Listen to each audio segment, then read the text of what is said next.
1 Tawarikh 11. Daud menjadi raja atas Israel. Lalu berkumpullah seluruh rakyat kepada Daud di Hebron dan berkata, "Ketahuilah kami ini darah dagingmu. Telah lama ketika Saul memerintah, engkaulah yang memimpin segala gerakan orang Israel.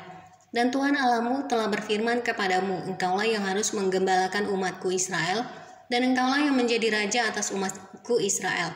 Maka datanglah semua tua-tua Israel menghadap raja di Hebron. Lalu Daud mengadakan perjanjian dengan mereka di Hebron di hadapan Tuhan.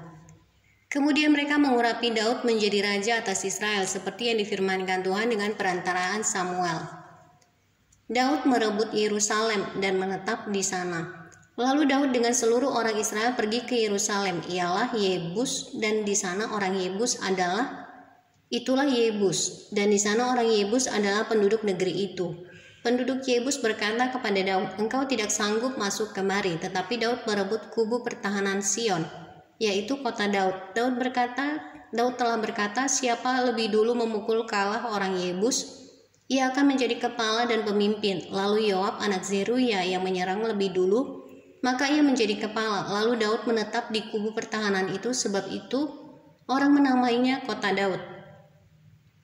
Ia memperkuat kota itu sekelilingnya, mulai dari Milo, bahkan sekelilingnya seluruhnya. Sedang Yoab membangun kembali selebihnya dari kota itu. Lalu makin lama makin besarlah kuasa Daud, sebab Tuhan semesta alam menyertainya. Pahlawan-pahlawan Daud. Inilah kepala-kepala para pahlawan yang mengiringi Daud, yang telah memberi dukungan yang kuat kepadanya bersama-sama seluruh Israel dalam mencapai kedudukan raja, dan yang mengangkat dia sebagai raja, seperti yang difirmankan Tuhan mengenai Israel.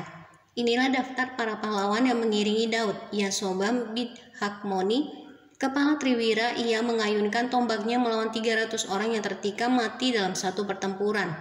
Dan sesudah dia, Eleazar anak Dodo, orang Ahohi itu. Ia termasuk ketiga pahlawan itu.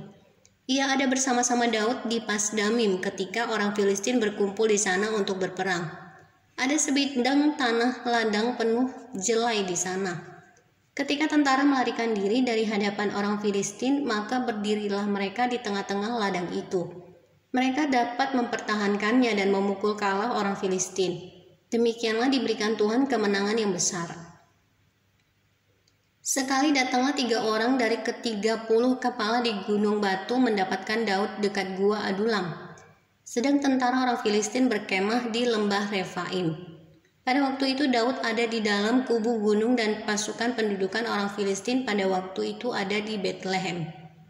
Lalu timbullah keinginan pada Daud dan ia berkata, "Sekiranya ada orang yang memberi aku minum air dari perigi Betlehem yang ada dekat pintu gerbang." Lalu ketiga orang itu menerobos perkemahan orang Filistin. Mereka menimba air dari perigi Betlehem yang ada dekat pintu gerbang, mengangkatnya dan membawanya kepada Daud. Tetapi Daud tidak mau meminumnya, melainkan mempersembahkannya sebagai korban curahan kepada Tuhan. Katanya, "Jauhlah daripadaku ya Allah untuk berbuat demikian. Patutkah aku meminum darah taruhan nyawa orang-orang ini? Sebab dengan mempertaruhkan nyawanya mereka membawanya dan tidak mau meminumnya." Itulah yang dilakukan ketiga pahlawan itu. Abisai adik Yoab, dialah kepala ke-30 orang itu.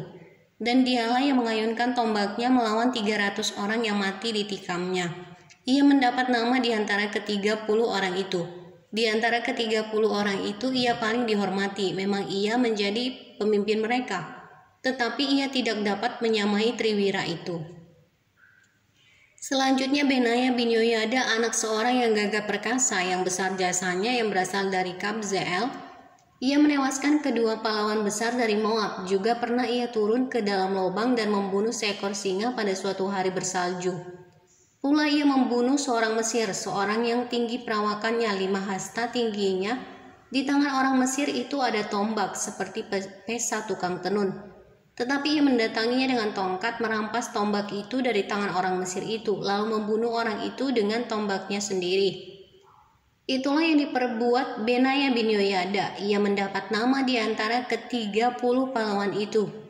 Sesungguhnya di antara ke-30 orang itu ia paling dihormati, tetapi ia tidak dapat menyamai triwira. Dan Daud mengangkat dia mengepalai pengawalnya.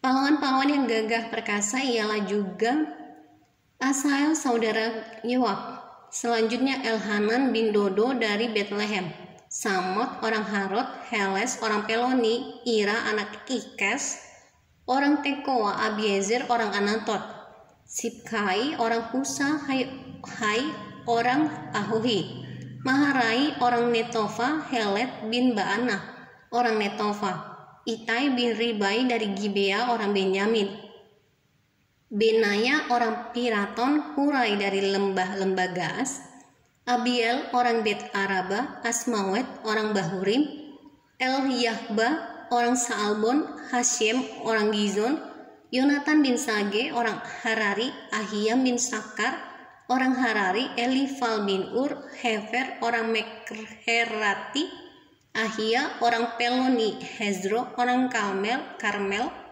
Naarai bin Esbai, Yoel saudara Nathan bin Mikar bin Hagri, Zelek orang Amon, Naharai orang Beerot, pembawa senjata Yoab anak Zeruya, Ira orang Yetri, Gareb orang Yetri, Uria orang Het, Izabat bin Ahlai, Adina anak Siza orang Ruben, kepala orang-orang Ruben dan beserta dia ada 30 orang, Hanan bin Ma'aka, Yosafat orang Mikni, Uzia orang Asitarot, Syama dan Yeiel, anak-anak Hotam orang Aroer, Yediael bin Simri, dan Yoha saudaranya orang Tizi, Eliel orang Mahawim, Yeribai dan Yosawia, anak-anak Elnaam, Yitma orang Moab, Eliel, Obed, dan Yaasiel orang Mezobah, dan Yaasiel orang Mezobaya.